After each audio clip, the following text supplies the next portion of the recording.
In what ways does your media product use, develop or challenge forms and conventions of real-life media products? The media product I've chosen to produce is a music magazine for my AS Media Studies coursework. I chose to do print for my coursework for the reason that I find myself to be very creative when designing products. Therefore, that's why I decided to do a music magazine instead of an opening sequence. I realised that certain aspects of my music magazine would need to be similar to other established and well-known music magazines to target my specific audience. In order to do this, I had to research music magazines from all different institutions to help me gain an understanding of the conventions I would need to include. For example, Billboard is a pop-based magazine that includes other genre types artists such as Tinchy Stryder, who is also known to produce rap music as well as pop. I wanted to create a similar design of magazine by following the same forms and conventions so that my magazine looked professional, acceptable and recognisable.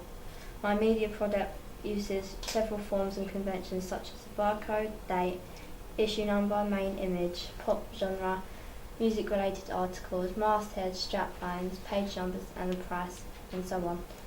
I looked at various other magazines and have tried to create something similar to the following forms and conventions of these products.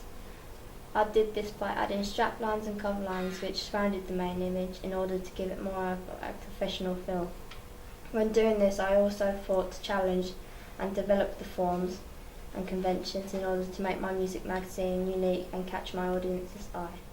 On my front cover, I did this by altering the normal conventions by placing as many straplines as I could on the page to make it look detailed, and by using different size fonts so it draws in people into the specific cover line. Another way I followed the forms and conventions of a real life magazine was the main image, which I placed directly in the middle of the magazine, which is similar to magazines such as Billboard, a pop-based magazine. However, I left space for the cover lines, etc. The shot I used was a medium close-up which shows half the body. I think the picture helps my magazine give it a professional feel as my model is slightly overlapping my masthead, which makes it similar to the magazine vibe. It also portrays her as a dominant and confident female. For the masthead, I created it on this website called thefont.com. I then took this to Photoshop and cut around it with a quick selection tool. I added the colour yellow in one of the letters. This related to Billboard's magazine because sometimes they put their mastheads in different colours. However, I have made it slightly different as I filled the letter with the colour instead of the actual letter. I was aiming to use a groovy, funky font to help show that my magazine is unique. I chose the colour yellow and black as they are both bold, attention-grabbing colours which complement each other. I made up the cover lines because I have a rough idea of what people my age would like to read. I chose 3 simplistic fonts and just decided to alter the sizes. I encountered a problem with one of the cover lines that surrounded my main image because as the text was black it would blend into the colour of the hair, so I had to make it noticeable. I'd done this by placing a yellow circle around it which helped make my magazine look more like a pop magazine. Although for the main headline I used different fonts which I made larger than the others and used the colour yellow as that's the article I want my reader to focus on most, so it would make it stand out. I challenged this form as I added more writing than what some usual magazines would have. The barcode for my magazine was placed at the bottom right but rotated 90 degrees anti-clockwise, which I thought made my magazine look more attractive and professional. Around the barcode I added the date and issue number and price, which was on every page of my magazine. I placed it just above the strapline and made it overlay the main image. Furthermore, I found the contents page the most challenging because I altered it thoroughly 3 times until I actually created one that looked most professional. On my first draft, the articles relating to the page numbers curved around my image, which I found looked very messy. So I decided to edit it further and found that putting the information in columns made it look more professional. By putting the information in columns made my contents page similar to a few magazines, such as Billboard and Vibe. I wanted to go for this representation because then it allows satisfaction for my reader by making them read something that has a lot of thought put into it. By this stage I still found that something was missing from my contents page and it didn't suit my needs. I discovered that it was the amount of different fonts I used.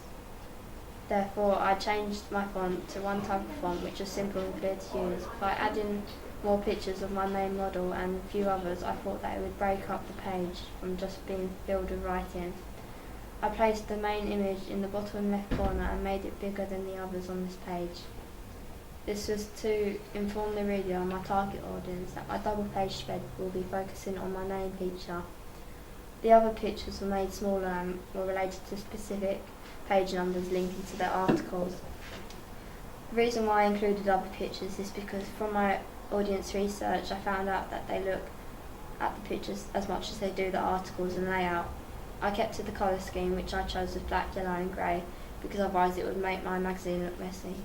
The titles, contents and features were made big and bold for the reason that I had to make the readers aware of what page they were reading, as well as make the magazine look more appealing. I also added the date and the issue number of the magazine below my logo at the top of the right of the page, which a lot of magazines have on their contents page as well as the front cover. The layout of the contents page also follows the normal conventions of a magazine by having the title, features and regular columns where the content information is placed. This makes it easy for the person to navigate what page they're looking for. On the other hand, the music genre plays a massive part in a music magazine, as you wouldn't have rock artists in a pop magazine. Every type of magazine has its own particular genre, and the production of the magazine is all based upon it. The genre I found was very popular when I conducted my questionnaire on SurveyMonkey was pop. As the genre pop music is extremely electric, often borrowing elements from other styles including urban, dance, rock and rap. The definition I found of pop is a type of music usually played on electronic instruments that is popular with many people because it consists of short songs with a strong beat and simple tunes that are easy to remember. My double page spread wasn't really based on any magazine, as I've made it unique by adding more than one picture of my main feature. Q magazine usually has a picture of the main artist on the left side before the article, so I guess you can say that I've challenged the codes and conventions by adding more than 2 pictures, so I added 5. I have created an interview for the information that goes on my double page spread. I am interviewing a model who is my main image on my front cover, which is the majority of what music magazines include. I have put the interview information in columns, and when asking a question, I put the letter Q, and receiving an answer, I put the letter A. Articles and interviews are usually arranged in columns when in magazines. At the top of my double page spread, I have included the word exclusive to make people want to read it. I have put a yellow box behind it as well, because the colour yellow is very bright and easily turns people's heads. I then placed the title, My Fans Don't Know the Real Me, which I created with the font on. The last thing that I've challenged is placing the logo on the top right of the page, along with the date and issue number and page numbers at the bottom corner of each page.